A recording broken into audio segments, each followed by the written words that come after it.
Every single day for 30,000 years, a bird ate this guy's liver, and every single night it grew back. So the bird could show up the next morning and do it again. What's up, guys? It's Scooper. Today we're talking about Prometheus, the god who stole fire from Zeus and gave it to you and got handed the single worst punishment in all of Greek mythology for it. And I want to be clear about something before we start. This is not a story about fire. The Greeks did not sit around a campfire wondering how they got the campfire. This is a story about what happens when someone in power tells you to stay dumb and you refuse. Stick around to the end because the last part of this story is the part almost nobody tells. It's the reason Zeus was actually scared, and it changes the whole thing. Let's get into it. Okay, so first you need to understand who Prometheus actually was, because everybody gets this wrong. He wasn't some random guy. He wasn't a human. He was a titan, the old gods, the generation before Zeus. And here's the thing. When Zeus went to war against the Titans, Prometheus looked at his own family and looked at Zeus and did the math and switched sides. He helped Zeus win. So Prometheus was on the winning team. He had a seat at the table. He was basically upper management on Olympus. And his name is the part I love. His name literally means forethought. He was the god of thinking ahead, which means every single thing he does in this story, he does knowing exactly how it will end. Remember that. He's not a guy who made a mistake. He's a guy who looked at the consequences and looked at you and said, worth it. So here's the situation. Humans exist, but they are pathetic. And I cannot stress this enough. No fire, no tools, no real language.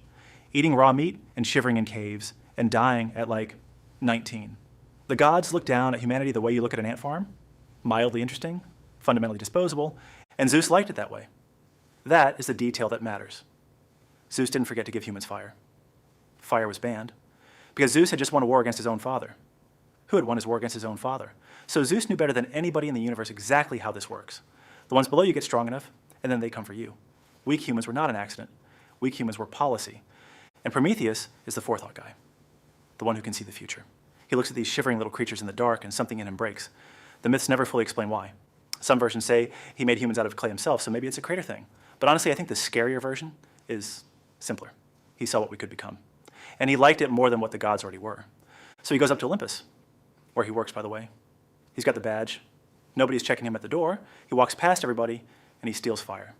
Some versions say he hid it inside a hollow fennel stalk, which is basically a giant vegetable, meaning the most important theft in the history of the universe was a god walking calmly past security with contraband in a silver, and he hands it to us. Now here's where I need you to stop and think about what fire actually means, because this is where the story stops being a campfire story. Fire is cooked food. Cooked food is bigger brains. Fire is light after sunset. That means time. Hours of the day that the darkness used to just take from you. Fire is metal. Metal is tools. Tools are farms.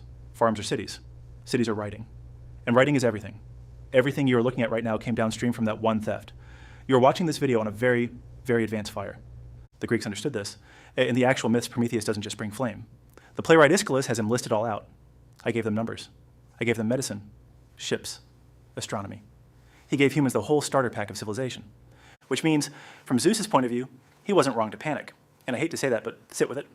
The ant farm was building tools now. The disposable little creatures had light in the dark, and they were multiplying and organizing and looking up. One god moved one thing from the god's only shelf to the everyone shelf.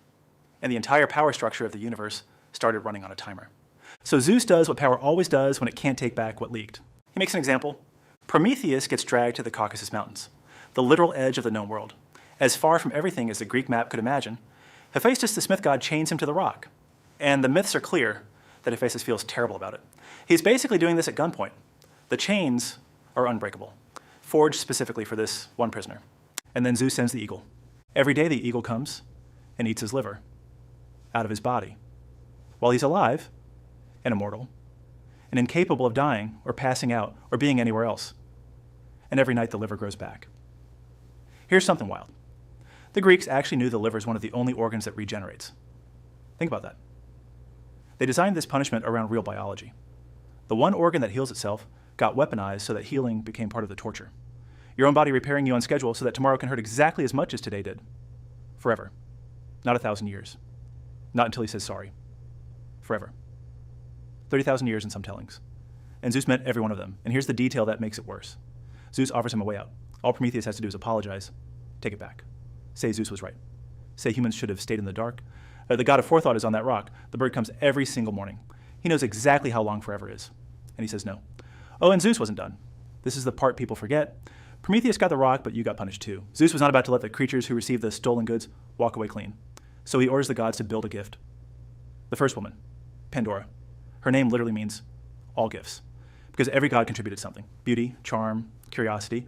And they hand her a sealed jar, and yes, it was a jar, by the way. The box thing is a translation error from the 1500s. Then they deliver her to Prometheus' brother, a guy named Prometheus, and checks the names on these two. Prometheus means forethought. Prometheus means afterthought. One brother thinks ahead. The other brother thinks once it's already too late. Prometheus had warned him, do not accept gifts from Zeus. Nothing that man hands you is free. Prometheus takes one look at Pandora and forgets every word. The jar opens. Disease, old age, famine, war. Every misery humanity has ever known pours out into the world. Because Zeus figured if humans wanted what the gods had so badly, they could have the full package. Fire came with a bill. It just got mailed to your entire species. One thing stayed in the jar, though: hope. And scholars have argued for 3,000 years about what that means. Was hope saved for us, or was hope trapped away from us? Was it the one mercy, or the final punishment? The Greeks never said, and honestly, I think they left it open on purpose. That question is the jar. You get to open it yourself. All right. Now, the part I promised you. Why was Zeus actually scared? Because it was never really about the fire. The fire was already gone. Punishing Prometheus doesn't put the fire back. Prometheus knew something. A prophecy. He knew the name of a certain woman. And if Zeus ever slept with her, she would bear a son greater than his father. That is the exact trapdoor Zeus used on his own dad. The same one his dad used before that. Zeus is standing on the exact staircase he climbed to power. And Prometheus is the only being in the universe who knows which step is loose. So the whole punishment changes shape. It was never just revenge. It was an interrogation. 30,000 years of a bird eating his liver. And the entire time, Zeus is basically standing there saying, just tell me the name. And Prometheus lies on that rock getting opened up every single day, holding a one-word answer that would end all of it. And he doesn't say it. The guy in chains had leverage over the king of the universe the entire time. That is the story. Zeus had all the power and none of the information. Prometheus had one fact, and it made him untouchable. Not unhurtable. Untouchable. There is a difference. And that difference is the whole myth. Eventually, Heracles shows up. It takes ages. He kills the eagle with one arrow and breaks the chains. And Zeus allows it. Partly because Heracles is his son, and it makes the kid look good, but mostly because the prophecy finally got negotiated out. Once Zeus had the name, the rock had no purpose anymore. The moment the information moved, the torture stopped. And you can tell me power doesn't run on secrets, but I won't believe you. So what do you do with this? A 3,000-year-old story about a guy on a rock and a bird. Why did this one survive when 100 other myths died? Because you already know this story. You have been inside this story. Every whistleblower is Prometheus. Every teacher in a place where teaching certain things is dangerous. Every person who looked at a locked door marked gods only or management only, or not for people like you, and decided that people below deserved what was behind it. And the punishment is always the same too. The system can't take back what you shared, so it doesn't even try. It just makes sure everyone watches what happens to you every day, so nobody else gets ideas. And here's the thing. The Greeks named the crime, and we still use their word for it. Not theft. Nobody remembers this as theft. Defiance. The thumbnail you clicked said, he defied Zeus. And you knew before I said a single word that he was the good guy. 3,000 years later, the propaganda didn't hold. Zeus won the war and lost the story. One more thing, and then I'll let you go. Prometheus means forethought. He saw the rock coming. He saw the bird. He saw every one of the 30,000 mornings. He saw all of it before he ever picked up the fire. And he decided you were worth it. Anyway, that's why you have a phone. If you want more gods behaving badly tomorrow, I'm covering Sisyphus, the human who cheated death twice and got the second worst punishment in Greek mythology for it. The boulder guy. You think you know that story. You don't. Subscribe so you don't miss it.